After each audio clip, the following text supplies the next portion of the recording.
It all started with the Stamp Act of December 16, 1773. What started? Why, the beginning of the American Revolution. It was an action led by the Sons of Liberty under the direction of Samuel Adams and John Hancock. Here in Napa Valley, there is and has been a populist uprising known as the Napa Tea Party, inspired and fueled by this charming lady, Pam Toby Solman. Pam is our hostess today as we throw a symbolic iced tea party for our congressional candidate, Loren Hanks, Republican and reservist in the U.S. Air Force, the candidate for the congressional seat held by the Democratic incumbent, Mike Thompson. Loren, I'm so glad you're here. Well, thank you for the invitation. I'm really proud and happy to call you my friend, and I want people to know you the way I know you. Okay. And so we've got some questions put together, and answer them honestly from your heart, because America needs to know you like I know you, because we need you in office. All right, I'll do my best. Okay. First thing I want to talk about is a little bit about your most recent assignment. I know you're a military guy. Right. Tell me about what you've been up to most recently. Well, I'm Air Force Reserve. I'm still an active member. I'm a major in the Air Force Reserve, an intelligence officer. What I've been doing really since 9/11 as a reserve officer is working either on activation or volunteering for one-year orders, six-month orders. My most recent one was working in Nevada with the Predator and Reaper unmanned aerial vehicles. And it's no secret anymore that we are operating the Predators over Afghanistan and Iraq from Nevada. 60 Minutes was over there filming it last year while I was there. It's a phenomenal operation. We've got dozens of missions flying at any given time, covering Iraq and Afghanistan. And I'll tell you, Pam, it is something to be looking down on the fields of battle in both countries and seeing our troops and seeing the enemy lined up and hiding behind walls, and being able to talk to our men on the ground and to drop ordnance on the enemy. It is extremely satisfying to be able to help out your brothers and sisters in arms, because it's not just the men with guns that we're watching over, but it's also the convoys, and that's male and female, American and Allied troops. We had Germans, Poles, Danes, Dutch, and of course Brits over there in Afghanistan. Wow. So it was a phenomenal experience, and something that I will say the military does very well. I'm very proud of our capabilities and our restraint and our judicious use of firepower. So. You know, it's cool. That kind of brings me to my second question, because recent poll has military people, they're the stars. 82% of Americans are in favor of a military, as opposed to only 17% think favorable of people in Congress. So here you are, a star-stud military guy. Why would you want to be a congressman? Because nobody likes congressmen.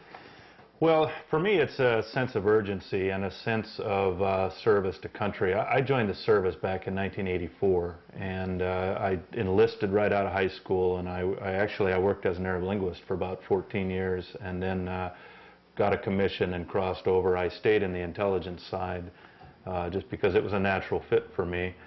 While I was in Nevada, I was watching this administration and the Congress in 2009, and watching the debt start to pile up, and watching the way that Congress was steamrolling legislation and processes, and I became extremely uncomfortable with where this country's headed. And so for me, this is an extension of service to country. I do not believe we can sustain the spending and the debt, and I'm uncomfortable with the intrusion that the government is making into private enterprise and private lives, frankly, with the health care issue that has certainly and recently passed.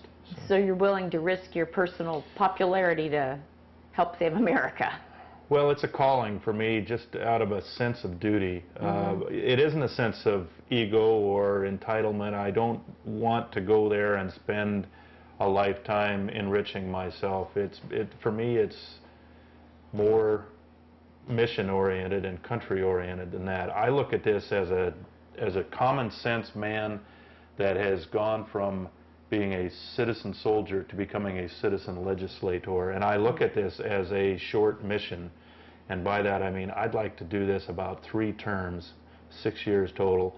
I've conceded that there may be reason for a 4th term, but I'd really prefer to do 3. I like you thinking positive like that. That's good.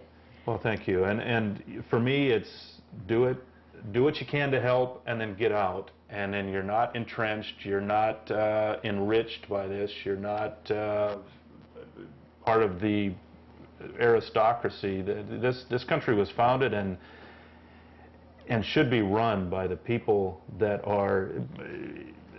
give the power to the government, rather than the government starting to overreach, and that's what I'm seeing now. Yeah, more like a representative of your friends at home, the way it should be. That's the way I look at it. Yeah, me too. Yeah, good answers. Oh, here's a good one. All right. What makes you qualified to run for Congress? And what are your connections in the 1st Congressional District? Well, I'd like to think that my first qualification is common sense and a good grounding as an American citizen that started a 25-year military career as an enlisted man, and I've worked in the trenches, and I became an officer. I've worked as an intelligence officer. I've traveled the world, seen a lot of what's going on from a foreign policy, national security perspective. I'm trained in 2 languages, learned a 3rd on my own in addition to English, and that's Arabic, German, and Danish, and I'm pretty good at English as well. So my qualifications on it are I've always been interested in politics, even as a kid, watching Ford and Reagan battle against Carter, and back in '76, and then watching Reagan run his 2 terms. And of course I enlisted during his administration, and that was a good time to be a member of the service and a good time to watch what was going on in America. You asked about my ties to the district.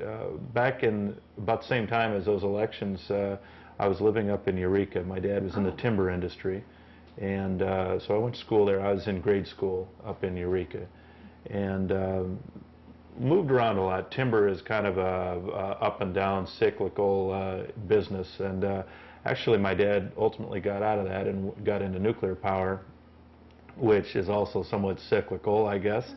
And we traveled around and lived in Sonoma County and Marin. And then I joined the Air Force from Washington State, where I finally graduated from high school, and then I've been traveling as a military guy, stationed in Greece and stationed out in Washington, D.C., and then as a officer working for over at Travis Air Force Base. I've worked out of Iraq, I've worked in Germany, United Arab Emirates, and Kuwait, and done a lot of bopping around in places in between. So I'm learning a lot about you tonight I didn't know. Yeah.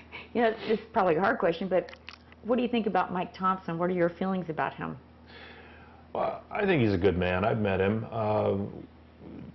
I don't agree with any of the votes he's made recently, and there's a extreme disconnect between the reputation and his the impression he gives in this district versus his voting record. You know, the blue dog fiscal conservative element of his persona at this point is non-existent.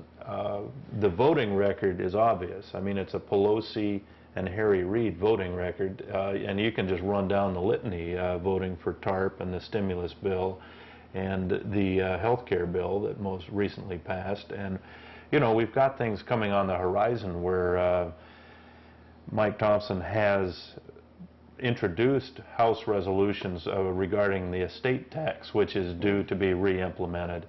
And